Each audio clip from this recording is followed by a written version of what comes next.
जी नाज़रीन, एक दफ़ा फिर आपको खुशामदीद कहते हैं। सुबह पाकिस्तान में न्यूज़ ब्रेक के बाद वापस आए हैं और ज़िंदगी के मुख्तलिफ शोबाजात हैं जिनका रोज़मर्रा की ज़िंदगी में हमें सामना करना पड़ता है। मुख्तलिफ ऑप्शन हम देखते हैं, अपॉर्चुनिटीज़ देखते हैं, फिर उनसे इस्तेफ़ादा करना चाहते हैं, अपनी ज़िंदगी में बेहतरी लाना चाहते हैं। बहुत सारे ऐसे लोग हैं हमारे इर्द गिर्द जिन्होंने अपनी ज़िंदगी में तजर्बात से ना सिर्फ राहें आसान की हैं बल्कि दूसरे लोगों की आसानी का बायस भी बने हैं। हम बात करते हैं ऐसे असातिज़ा की जो ना सिर्फ तालीम से वाबस्ता रहे, पढ़ाते रहे, बल्कि उन्होंने बहुत सारी किताबें भी तहरीर की और फिर कॉलम्स के ज़रिए दुनिया भर में पैगाम पहुँचाया। न सिर्फ अपने एक्सपीरियंसेस बल्कि लोगों की आसानी कैसे मुमकिन है, मुख्तलिफ इशूज़ के हवाले से उनकी राय क्या है। वर्ल्ड कॉलमिस्ट क्लब के मेंबर हैं और हमारे मेहमान बने आज सुबह प्रोग्राम में मुसन्निफ़ हैं सदाए तकबीर के जनाब प्रोफेसर मसूद अख्तर हज़ारवी साहब। मसूद अख्तर साहब, अस्सलाम वालेकुम। वालेकुम अस्सलाम व सर रहमतुल्लाह। बहुत शुक्रिया, आपने वक्त निकाला आज और जी आप लंदन में मुकीम हैं तवील अरसे से जी और हम देखते हैं कि वहाँ पर पाकिस्तानी हैं या फिर ओवरसीज़ पाकिस्तानी जी जी जो यूके जाते हैं या बरतानिया यूरोप जाते हैं तो उनके लिए बहुत सारी आसानियाँ जी उसका बायस बने। सबसे पहले तो हमारे नाज़रीन को बताइए कि आप तालीम से वाबस्ता रहे, बतौर प्रोफेसर आप पढ़ाते रहे, वो कैसा एक्सपीरियंस था और फिर उस जी तालीम के सिलसिले में ही बरतानिया जाना हुआ। जी बिल्कुल। बिस्मिल्लाह रहमान रहीम। सबसे पहले तो आपका शुक्रिया कि आपने यहाँ दावत दी और इन आम इश्यूज़ पर गुफ्तगू करने के लिए मौका इनायत किया। मैं तालीम मुकम्मल करने के बाद अपने कैरियर का आगाज़ पंजाब पब्लिक सर्विस कमीशन से सिलेक्ट हो गया, लेक्चरार किया था। ये कोई 1989 की बात है और उसके बाद कोई तकरीबन 12 साल तक मैं यहाँ एजुकेशन के शोबे से वाबस्ता रहा।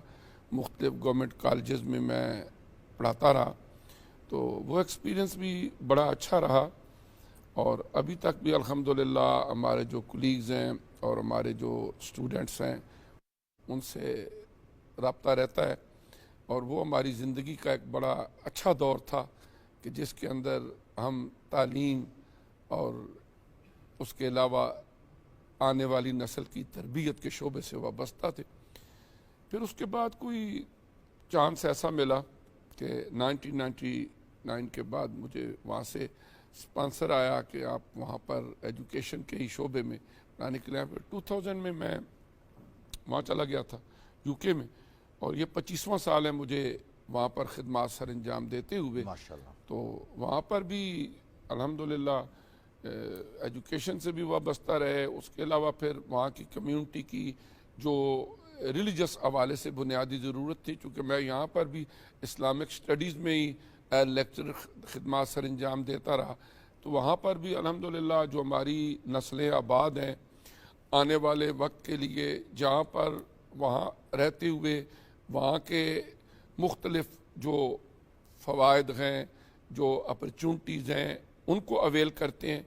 वहाँ पर एक सबसे बड़ा मसला ये है कि वो ब्रिटिश पाकिस्तानी मुसलमान के तौर पर अपने कल्चर से, अपनी तहजीब से और अपने मज़हब से भी वाबस्ता रहे। तो वहाँ पर अल्हम्दुलिल्लाह अल-इरा एजुकेशनल कल्चर सेंटर के नाम से लूटन लंदन में हमने एक बहुत बड़ा इदारा सुल्तान बहू ट्रस्ट के ज़ेर तमाम है, वो हमने बनाया और अल्हम्दुलिल्लाह वहाँ पर बहुत सारे सैकड़ों के हिसाब से बच्चे तालीम से फ़ारिग भी हो चुके, अभी भी पढ़ रहे हैं।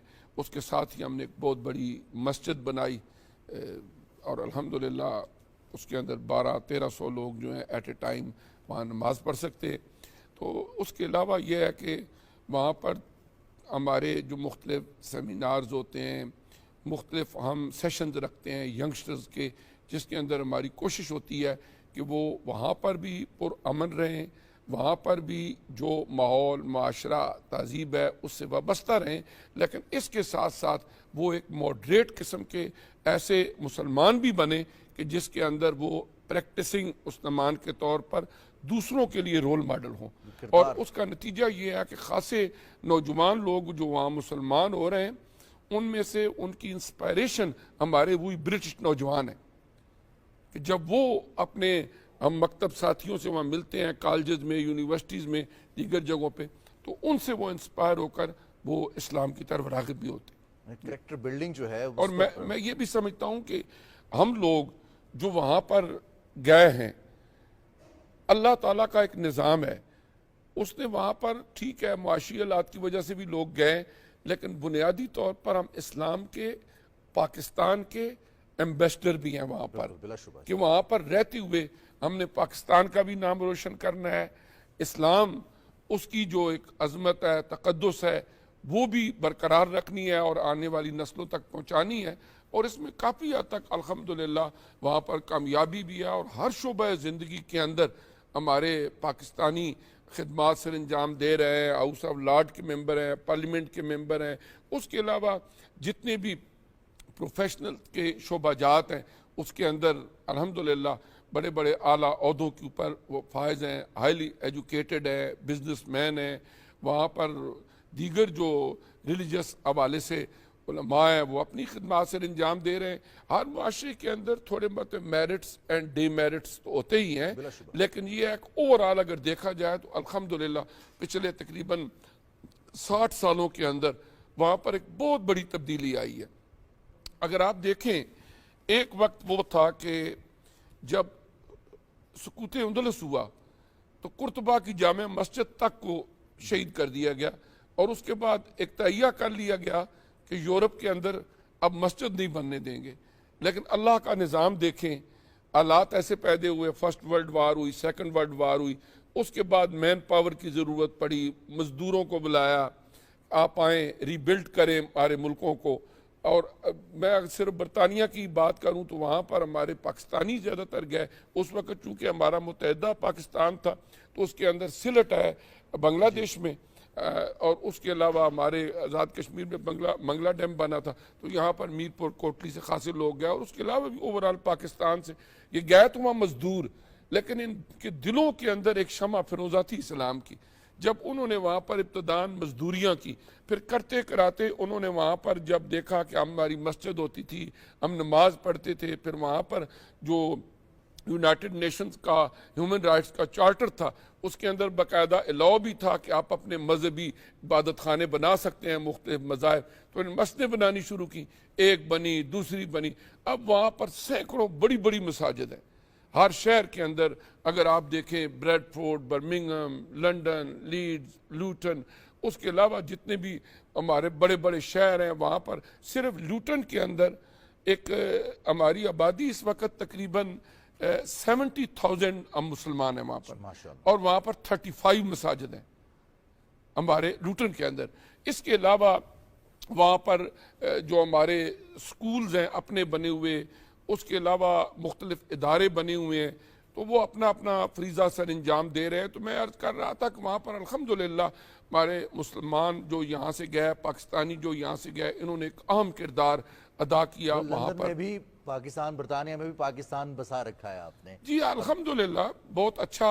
वहाँ पर जो हमारे स्पेशली नौजवान हैं उन्होंने वहाँ पर बहुत अच्छा किरदार अदा किया। वहाँ के हर साल वहाँ की यूनिवर्सिटियों से खासी तादाद में हमारे बच्चे हाईली क्वालिफाइड होकर माशरे के अंदर अपना एक अहम किरदार अदा करते हैं। अच्छा प्रोफेसर साहब, हम देखते हैं कि बहुत सारे स्टूडेंट्स यहाँ पर तालीम हासिल करते हैं, इब्तदाई तालीम हासिल करते हैं, उसके बाद स्टूडेंट वीज़ा पर जाना चाहते हैं, बरतानिया जाना चाहते हैं। जब वहाँ पहुँचने में कुछ मसाइल होते हैं, न सिर्फ वो बल्कि जो वर्क परमिट पे भी जाते हैं, इमिग्रेंट्स भी होते हैं, उनको भी अपने मुल्क से दूसरे मुल्क जाना, वहाँ पर जाकर कुछ मसाइल, वहाँ के रस्म व रवाज, तहजीब, वहाँ की कानून, उन तमाम तर चीज़ों को एज ए चैलेंज लिया जाता है। बहुत सारे मामलात का इल्म ही नहीं होता। आप मेंबर हैं, बल्कि आप ओवरसीज़ पाकिस्तानी वेलफेयर काउंसिल, उसका क़याम भी अमल में लाया गया, उसके पीछे क्या मकासद हैं और किस तरह से मदद कर रही है उन तमाम ओवरसीज़ पाकिस्तानियों की जो पहुँचते हैं बरतानिया? 2015 में जब सैयद इब्ने अब्बास साहब वहाँ पर पाकिस्तान हाई कमीशन में एम्बेसडर थे, वहाँ पर हाई कमिश्नर थे, तो उनके साथ मुशावरत और तामन से हमने वहाँ पर 12 जून 2015 को लंदन के एक बड़े होटल में इसकी इनागुरेशन सेरेमनी की थी। तो वो ये था कि बहुत सारे हमारे वो लोग जिनके कोई मसाइल इश्यूज होते हैं हाई कमीशन से रिलेटेड, लेकिन उनकी रसाई नहीं होती, उनके पास कोई कॉन्टैक्ट नंबर्स नहीं होते कि हम इन मसाइल को कैसे हल करें। मैं सिर्फ एक मिसाल दूंगा। हाई कमीशन ने बाकायदा फैसिलिटेट किया हुआ है कि अगर फ़र्ज़ किया सैटरडे संडे जब ऑफिस बंद होते हैं, कोई फौतगी हो जाती है, बॉडी जो है वो पाकिस्तान जानी है, या किसी बंदे का पाकिस्तान में कोई वालदैन भाई बहनों में से कोई फौत हो जाता है, अब वो यहाँ आना चाहता है, उसके पास वीज़ा नहीं है, या कोई ऐसी सूरत हाल है, नादरा कार्ड है जो नाइकोप कार्ड वो एक्सपायर्ड है, उन्होंने बाकायदा तौर पर दिया हुआ है कि आप हमें फ़ोन करें, एक बंदा स्पेशली आके वीकेंड पे ऑफिस खोलेगा, आपका वो काम करेगा, बशर्ते कि आप डॉक्यूमेंटेशन लेकर आएँ और सबूत दें कि ये वाकई इमरजेंसी है।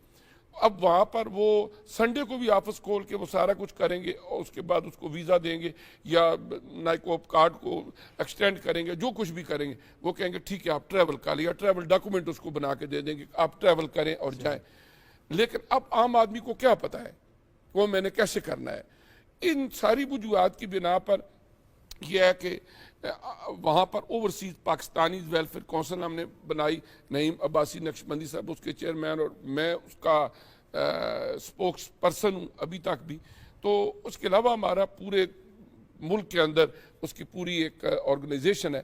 तो उसके लिए ये होता है कि वो लोग जब हमसे रब्ता कायम करते हैं, हम फौरी तौर पर जो वो रब्ता करते हैं, हाई कमिश्नर में कहते हैं ये बंदा आ रहा है, वो फौरी तौर पर उस बंदे को वहाँ पर एकोमोडेट करते हैं। उसके अलावा चूँकि 2004 में जिस वक्त ये हमारे कोप कार्ड्स वगैरह बने, तो 2014 में आगे 10 साल हो गए, अब अचानक सबके ख़त्म होने शुरू हो गए। एक बहुत बड़ा बुरान पैदा हो गया लोगों का कि वो लंबी डेट्स उनको मिलती। फिर हमने सर्जरीज़ का एहतमाम किया। सर्जरीज़ का मतलब मसलन हमारा अगर आलेरा एजुकेशन सेंटर है, हम सैटरडे को संडे को हाई कमीशन में रिक्वेस्ट करेंगे कि आप पूरी नादरा टीम को हमारे पास भेजें और लोगों को कहेंगे कि आप हमारे पास अपने अपने नाम लिखवाएं, जिन्होंने कार्ड्स बनवाने हैं, 200 बंदा, 250 बंदा, 300 बंदा, वो अपने नाम लिखवा देते हैं। उसके अलावा जिन्होंने डॉक्यूमेंट्स टेस्ट करवाने हैं, मसलन कोई यहाँ पर भेजने के लिए अथोराइज करने के लिए किसी को, तो अब वो डॉक्यूमेंटेशन की अथोराइजेशन के लिए और टेस्टेशन के लिए और उसके अलावा नादरा कार्ड के लिए वहाँ पर हाई कमिश्नर साहब मेहरबानी फरमाते हैं, पूरी टीम भेजते हैं सुबह 9 बजे, वो पूरा ऑफिस हमारे पास लेके आते हैं। अब वो लोग जो यहाँ से लंदन का ट्रैवल करके जाएंगे, पार्किंग की प्रॉब्लम्स, रास्ते की प्रॉब्लम्स, मजदूर लोग होंगे, औरतें होंगी, बच्चे होंगे, वो उनके जो डोर स्टेप के ऊपर ये सारी फैसिलिटी हमको मुहैया करते हैं। सिंगल पैनी हम एक्स्ट्रा चार्ज नहीं करते। जो टीम आती है उसकी तमाम छोटी मोटी जो हॉस्पिटैलिटी है वो भी हम खुद करते हैं। लेकिन ये है कि हमारी कोशिश होती है कि कम्युनिटी के इन लोगों का ये काम हो जाए। अब वो क्या करते हैं, इदारे में आते हैं, अपने घर के पास पैदल चल के आते हैं, गाड़ी पे आते हैं, और वो सारा नादरा कार्ड उनका एक्सपायर है वो बनेगा, पेपर टेस्ट होंगे। और ये यूके के अंदर मुख्तलिफ शहरों के अंदर ये होता है और हाई कमीशन के तामन से और कम्युनिटी के लेवल पे हम उसको ऑर्गेनाइज करते हैं, कोशिश करते हैं कि बेहतर तरीके से लोगों को सर्व किया जाए।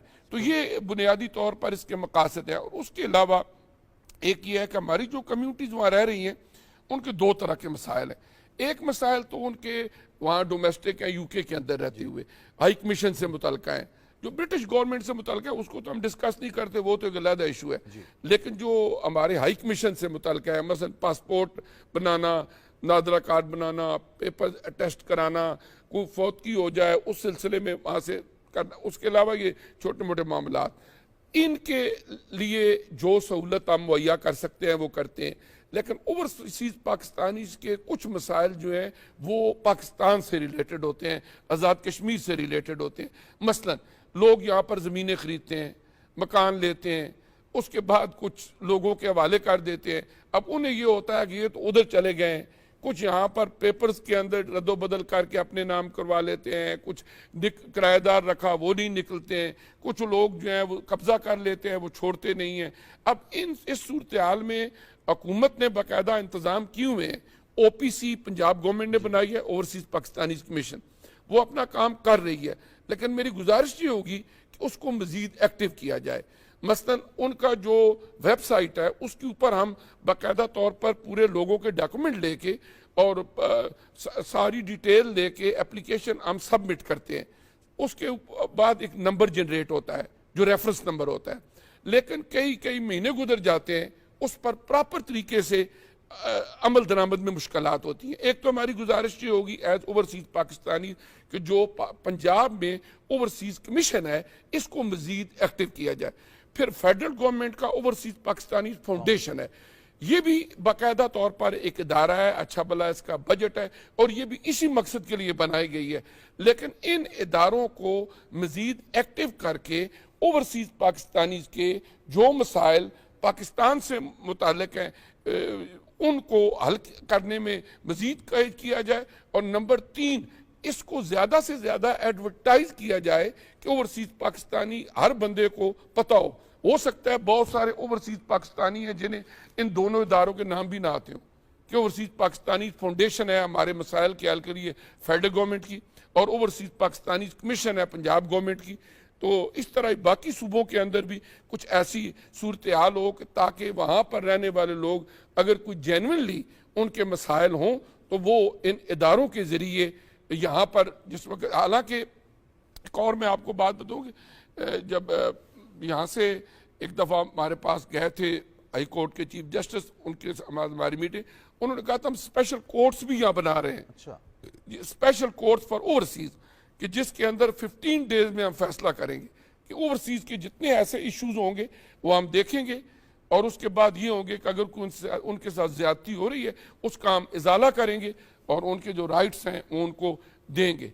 तो बाहर कैफ हुकूमत भी अपनी तरफ से सारा कुछ कर रही है, इदारे भी एस्टेब्लिश्ड हैं और हमारा काम ये होता है कि एक ब्रिज के तौर पर कम्युनिटीज और गवर्नमेंट और हाई कमीशन के दरमियान एक ऐसा राब्ता रखना कि हमारे पास लोग आते हैं, हमें कहते हैं जी हमारा ये मसला है, हमें ये परेशानी है, हम फौरी तौर पर कोशिश ये करते हैं कि हम आगे उनका मैसेज पहुंचाएं। बड़ा जबरदस्त काम है आसानियां फ्राहम करना और वो भी दियारे गैर में किसी के लिए आसानियां फ्राहम करना। हमारी दुआ है कि आप इस पे मजीद कामयाब हों और आपकी तरह के मजीद लोग जो हैं वो अपनों को आसानियां फ्राहम करने के लिए, दूसरों को आसानियां फ्राहम करने के लिए किरदार अदा करते हैं। बहुत शुक्रिया, आपने वक्त निकाला, आप तशरीफ़ लाए। हम दुआ करते हैं कि आपको अल्लाह ताला मजीद आपके लिए भी बहुत सारी आसानियां पैदा करे।